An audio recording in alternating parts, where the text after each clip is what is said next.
Hey everybody, welcome back to my channel. Yay! We have a beautiful special guest today, my lovely gorgeous friend Jade. Hi everyone. She's an amazing individual, awesome mother, awesome partner. With that said, we're just gonna slide right into today's lifestyle topic. We're gonna talk about friendships. Okay.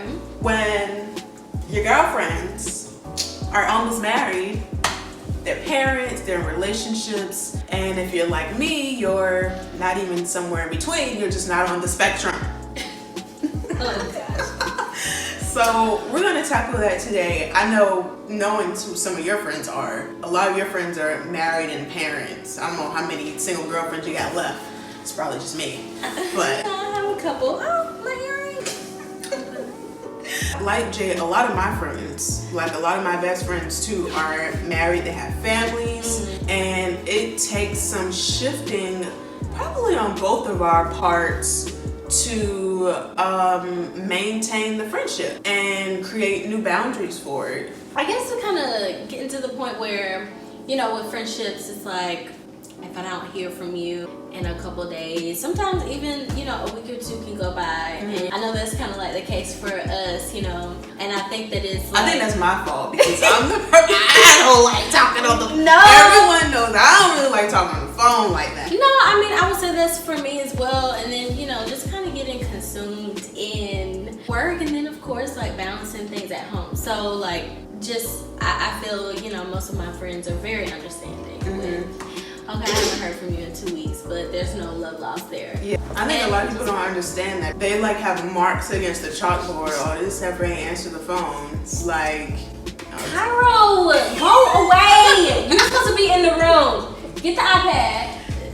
Jay's son Cairo is the cutest, but And he's been quiet the whole time. We've been He's been- setting up, yes. putting on makeup, everything, and now he wants to come in here. I think for me, like, and I've had things like this. I'll give a great example. Yeah. I guess because maybe I hadn't been in a relationship in a long time, like I kind of made that person my world. Yeah. And I may have lost some people due to that. And I feel really bad about it, but I think one thing that I really try to hold myself accountable for is I try to go back and right my wrongs and apologize. But what I don't like is when people, even if you do apologize, and that's their own prerogative if they don't want to F with you like that again. I get it. Like, I messed up, that was my fault, like that was my bad, but I do also think that we are getting to that, you know, part in our life where, you know, we've had friendships that have kind of like even now, you know, I look back on those friendships and like when I see them and they're, you know, healthy and thriving, I feel, you know, really good about it, at least to have that person in my life for that season. yeah.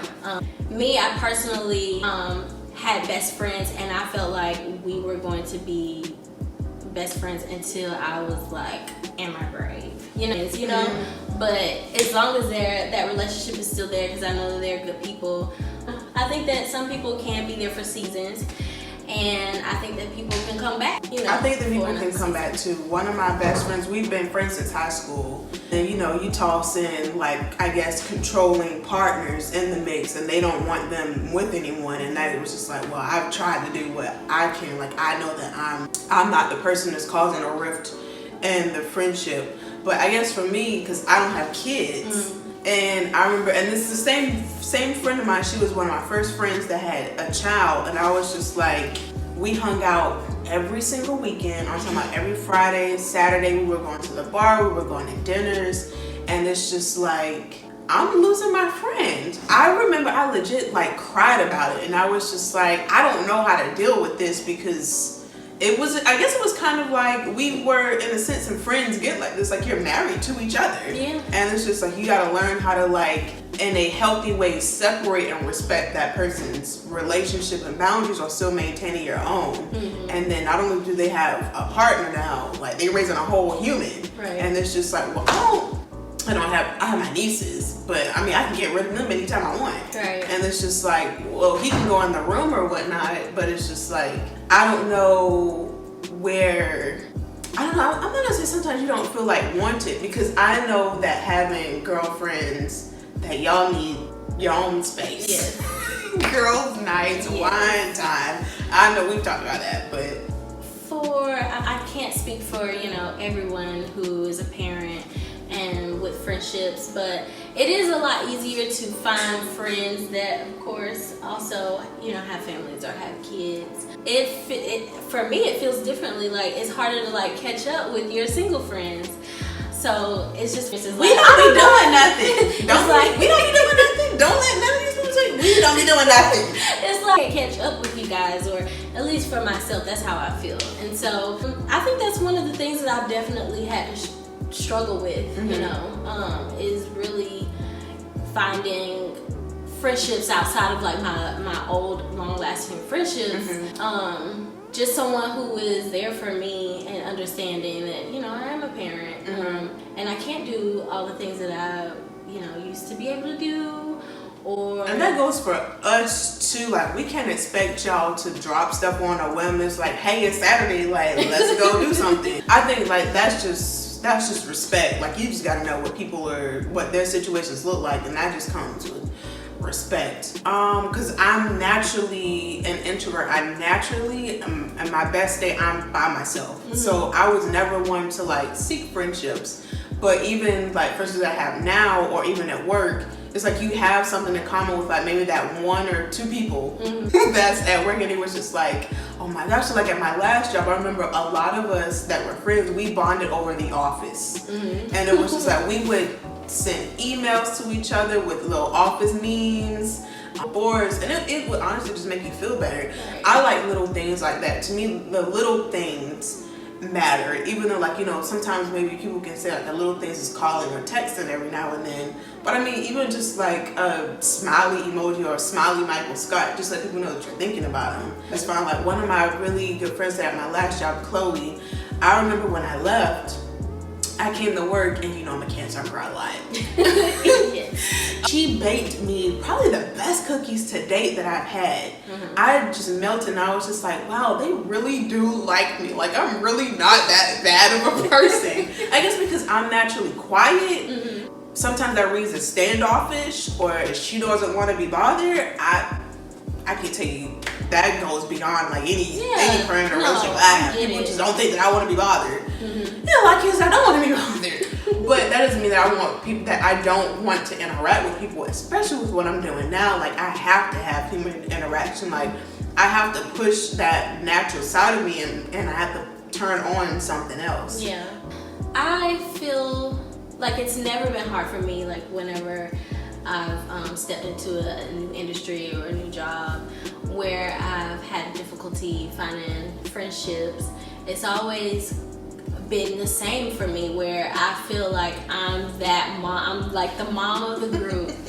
And it's always like such a struggle, because, you know, friends want to, you know, or work friends, they want to do something after work, and I just always found myself a little busy, like turning it down, and that again has been so hard for me. And I think that, you know, now as my son is getting a bit older, and I think I've really found my place as far as career-wise, that things will kind of be a little bit more stable, you know, for me, and I'll be able to commit more to friendships, or, you know, new friendships.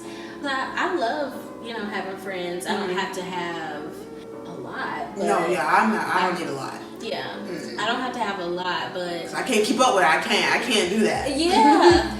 Especially with a new friendship, it's like a puppy love stage. Yeah. And I feel like I'm going through that right now, you know, with one of my coworkers, where we are just like on the phone with each other all the time, and Q is constantly like, oh my gosh, you're on the phone with her again. I'm just like, I'm sorry, but we're talking about work, and you know. So is it hard being in a relationship and being a parent and having a friendship with someone that is single? But I guess the single part comes to what kind of single person that individual is. But you know, sometimes I have a friend that's like a total homebody, and you know, you kind of want to get them and you want to get them out of the house. Like, finally you have this time to get out of the house, and then that particular day they don't want to get out of the house. Look at me. I need this friend to be ready. Like, just like how a single friend is like, you want to go here? Like, it's almost the same for, you know, a parent. Like, when I got the time, I got the time. Like, you ready to go? Like, even when you say that, and where I am now, Lord willing, it will change soon. But we could be more cognizant of that, because even like I got, I think 3 friends pregnant now. So it's just adding more.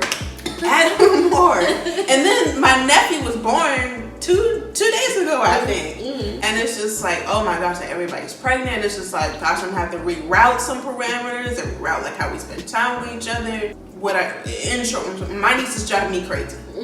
So it's just like, with that in mind, yes, we could be like, okay, let me just flip it on, because I want you to be in a good space. Yeah. What if your significant other didn't like your friends? Like, how would you deal with that? oh my gosh, I've never been in that situation before, and I don't want to. God bless Q. I don't He's wanna, cool though. He's cool though. I don't want to ever find myself in that type of, you know, just relationship, or just finding myself like having to choose between, you know, a friendship or, you know, my significant other, my spouse. Thankfully, I have not had, you know, that. I think that says a lot about the other person too. I guess they respect your character and your, I guess, judgment skills on who you deem as a friend, or what those characteristics are in another person. And it was just like, I don't think you're gonna choose someone with bad habits that you would know of to be your friend. Like, you ain't about to just go out and just find like a hoe to be your friend. Yeah. And well, see, and then that's the thing. I think that, I mean, in the beginning, dating Q, it was like, well, he knew who my friends were. Like, he knew me based off of the group of friends that I had. So, I mean, I guess it's all, he knew the type of person I was by the flock.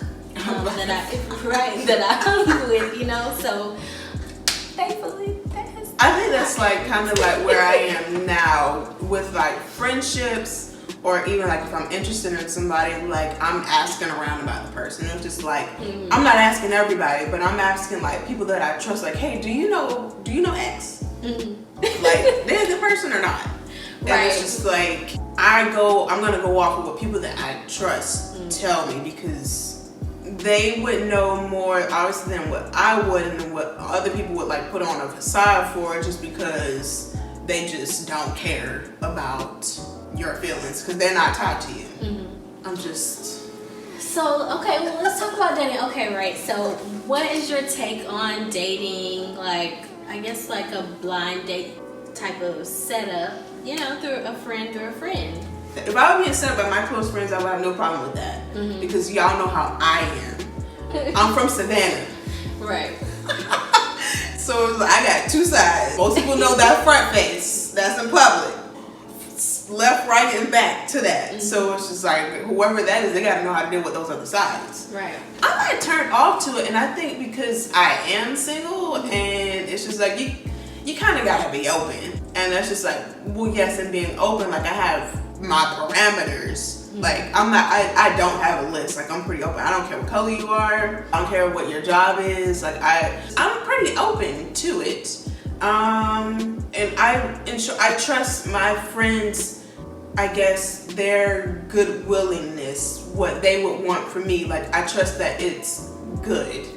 So I wouldn't be closed off to it at all. I would absolutely do my own homework on the person. And I would probably go out with them just to like discern it more so myself. And then I would just completely go off of that. But for the most part, I'm not gonna say I would like to see or date someone that someone knows.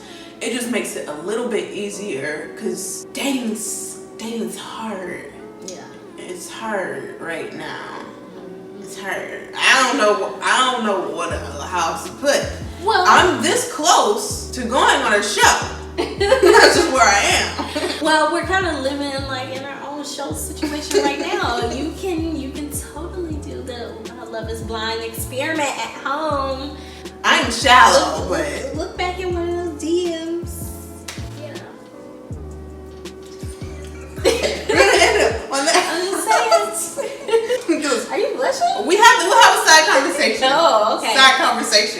anyways, guys, yay for Jade. We are definitely going to continue this conversation. That wraps up this part of the video. We'll do a part 2. We're going to do another one. We're going to do something else. We're going to do a get ready with me. Make sure you guys follow Jade at Jade Nicole. That's Nicole with a K. I am Jade Nicole. I'll put both our links to our socials below. Follow her blog. Make sure you subscribe to my YouTube channel. And I will see y'all on the next video. Bye. Bye.